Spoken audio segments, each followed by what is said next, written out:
Jolly Good Night, Sunday on BBC One. At 7, how the Wild West riding was won. I could watch it every week. And now you can buy the book. Signed, Lionel's Not Keen. What is that? The drums of Kenya. Those are the drums of Nigeria.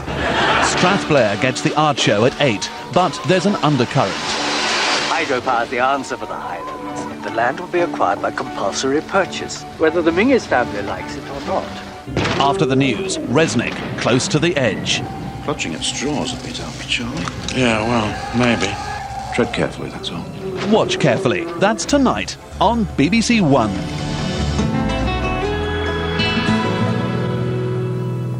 We begin a new series now on BBC One, introduced by Gavin Campbell.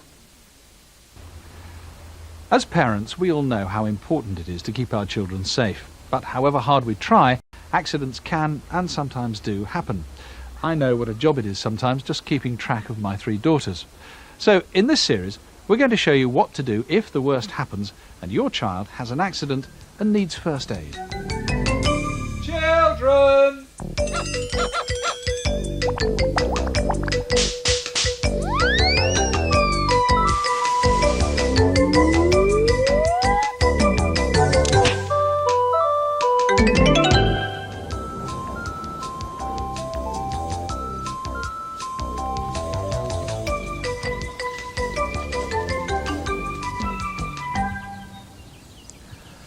Finding your child has stopped breathing must be the most frightening thing that could happen.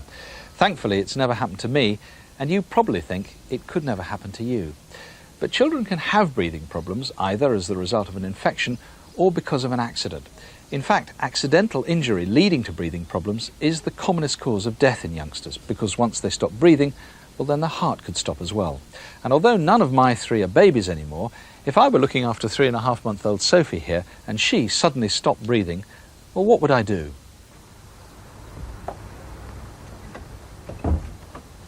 It can happen to babies who seem perfectly okay just moments before.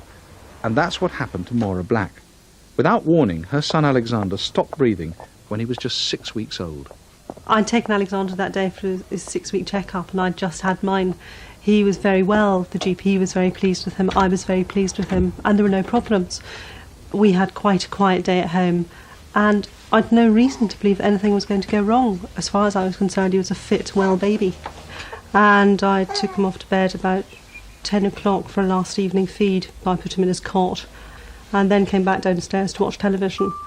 And that was it.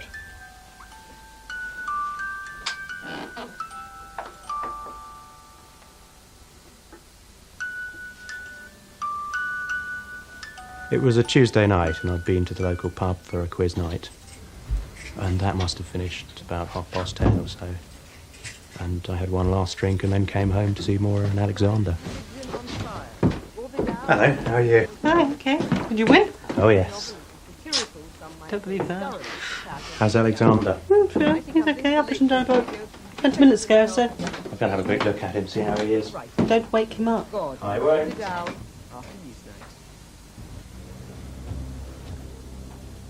I went into his room and it was quite dark in there, but he just didn't look right. The colour wasn't as normal, so I had a closer look and thought I'd better bring him down to see Maura. He's always been reasonably good at going to sleep, so I wasn't too concerned about waking him up, but it just seemed that something was wrong. No, you haven't woken him. He's very pale. He's always very pale. Don't worry. Not this pale, he's a bit floppy as well. Floppy. Do you want to turn up the light?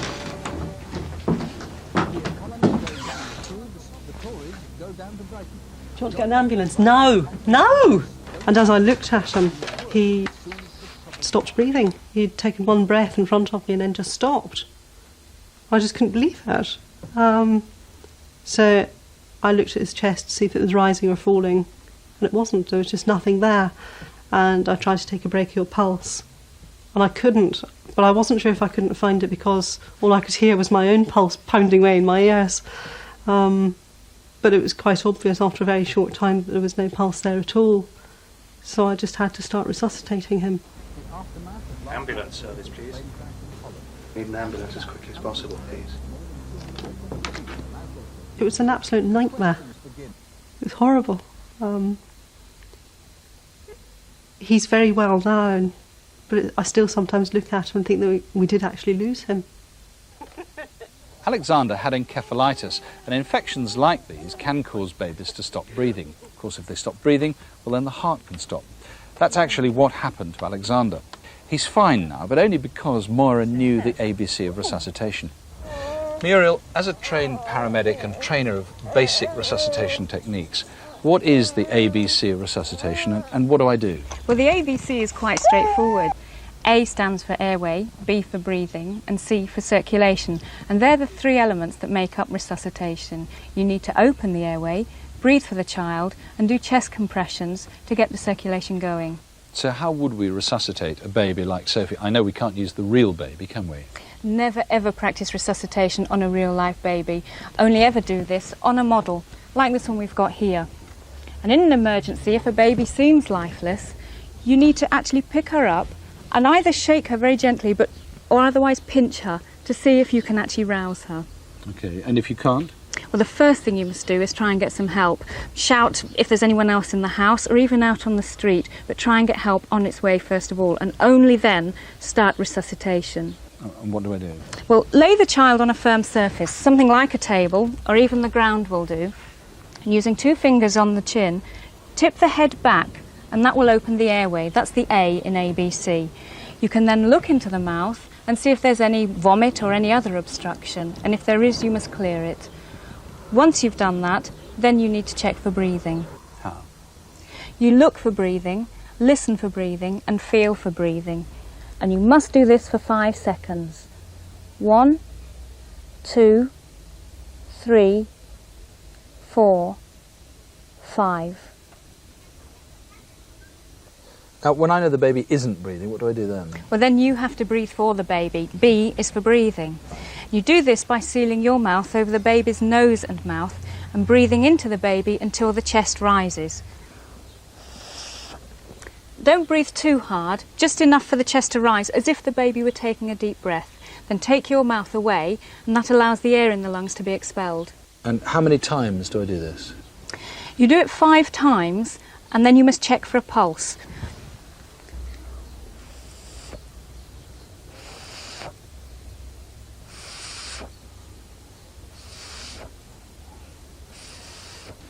And then check for a pulse. See if the blood is circulating. C for circulation. Okay, how do I check a pulse in a baby? With a baby, use 2 fingertips just on the inside of the upper arm. That's called the brachial pulse. And you must check that for 5 seconds. 1, 2, 3, 4, 5. If the baby isn't breathing and hasn't got a pulse, or it's very slow, then it means the heart has either stopped or slowed to a dangerous level. You said very slow. How slow is slow? Well, if there's less than 1 pulse per second or less than 60 a minute, then you would need to do chest compressions. How do I do that? Well, the first thing you must do is find the right position. And to do that, draw a line from nipple to nipple.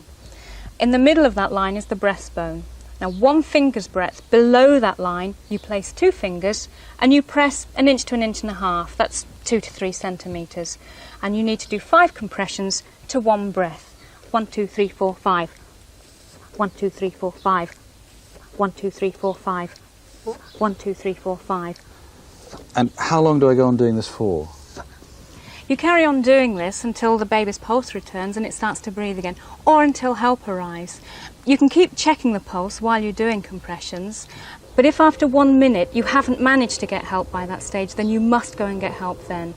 Take the baby with you again to the phone and carry on with the sequence. Right. It was just so lucky that Moira knew how to resuscitate him, because I just wouldn't have known what to do. It's vital that everyone knows how to resuscitate should it happen.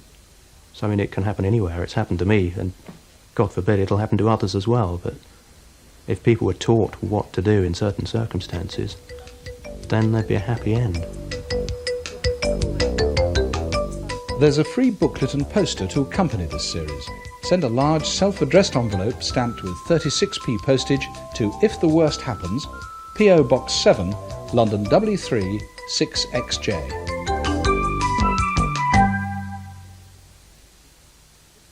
Well, Gavin Campbell will be back next week at the earlier time of 10 to 5. Now on BBC One, the second semi-final of